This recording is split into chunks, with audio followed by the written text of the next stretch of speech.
Hello, and welcome to today's Explainer. I am so glad you're joining us because, wow, we have a truly compelling rundown to get through today. We're looking at three distinct, but honestly deeply impactful stories that are dominating Bangladeshi current affairs right now. We're going to span the spectrum, from a truly heartbreaking human tragedy abroad to some major domestic policy shifts regarding our economy and, well, our daily commutes. My goal here is to unpack the context behind these headlines so you can walk away with a really clear, structured understanding of exactly what's happening and why it actually matters to you. Okay, let's dive right into this. Here is our roadmap for today. Number 1, the tragic deaths of 2 students in the U.S. Number 2, a major push for digitizing cash transactions. And number 3, DACA's new commuter network plan. Starting with Section 1, tragic deaths in Florida. A promising couple's dreams cut short. Now, this first story has deeply shaken the academic community, both in the U.S. and right here at home in Bangladesh. We're talking about the disturbing loss of 2 Bangladeshi PhD students, Zamil Liman and Nahida Sultana Bristi, who were studying at the University of South Florida. To really grasp the gravity of what happened, let's trace the timeline. Liman, who was 27, and Bristi were last seen together on April 16th in Tampa, Florida. Obviously, their sudden disappearance sparked a massive search. Then, on April 25th, authorities made a grim discovery.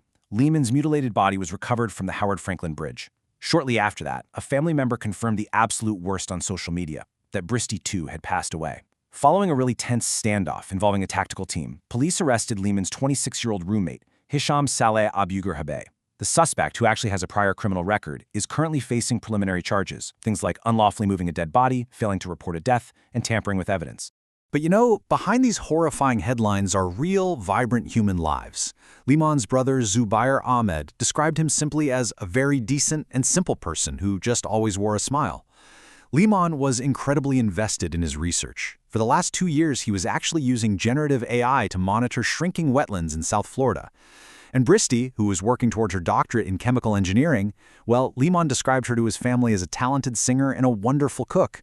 In fact, the two of them were actively courting. They had already discussed plans to marry and build a life together. So the core tragedy here, it goes way beyond the immediate heartbreak for their families, which is already unimaginable. It's the profound loss of brilliant, future academic talent. Lehman's ultimate dream was to finish his PhD, pack up, and return home to Bangladesh to serve as a university professor. These were 2 young scholars dreaming of giving back to their homeland whose futures were violently cut short. We'll take a brief, respectful pause here to honor their memory before we transition over to our next topic. Moving on to Section 2, digitizing cash transactions, the push for fiscal discipline. Right, so the government is gearing up for a massive strategic shift. They're leaning heavily on the upcoming Deputy Commissioners Conference to officially yank our largely cash-based economy into the digital age. And one massive number brilliantly illustrates exactly why. 98,000 crore taka. I mean, let that sink in for a second. That is the colossal revenue deficit recorded by the National Board of Revenue in just the first 9 months of this fiscal year. To put that into perspective, it is literally the highest revenue shortfall in the country's entire history. The government set a revised revenue target of 5.88 lakh crore taka for the year, and, well, relying on the old-school methods of tax collection, it's simply not going to bridge a gap that massive.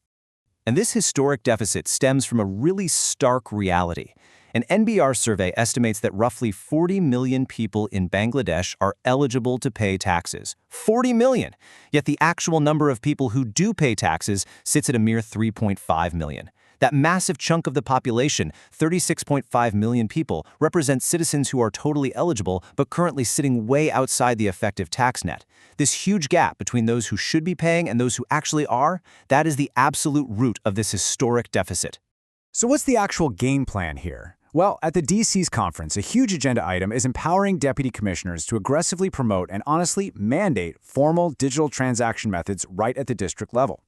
They are specifically zeroing in on sectors where large cash transactions historically just fly under the radar. We're talking about healthcare practitioners, lawyers, corporate entities, diagnostic centers, and even routine everyday transactions like house rent and educational institution fees. The end goal is to strictly enforce the use of point-of-sale or POS machines and direct banking channels to systematically squeeze out that tax evasion gap. The whole point here is visibility.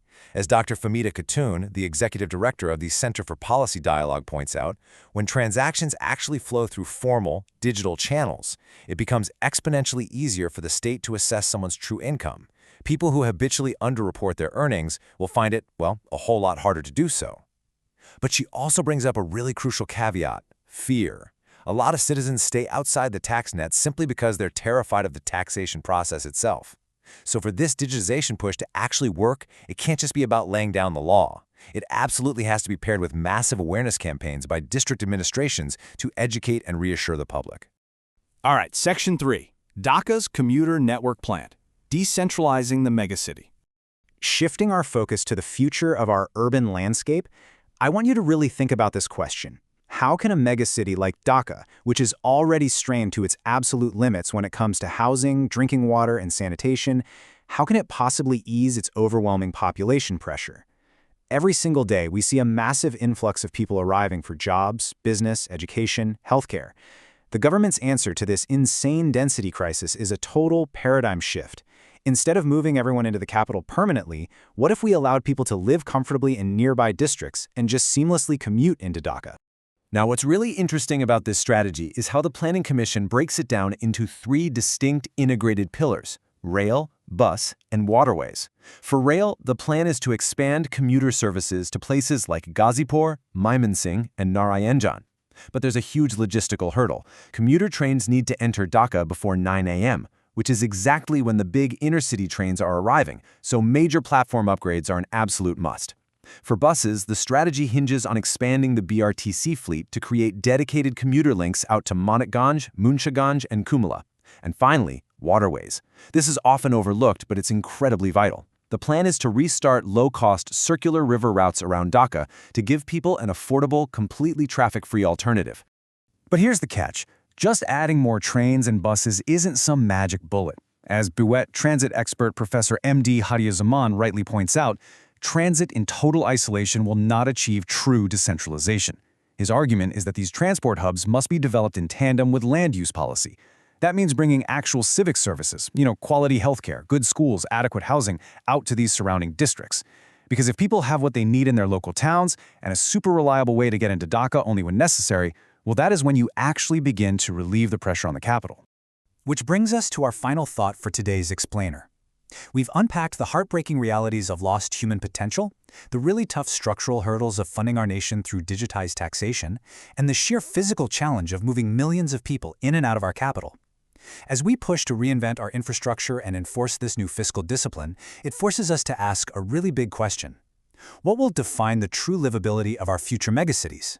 Is it just about moving faster, or is it about building smarter, more integrated communities?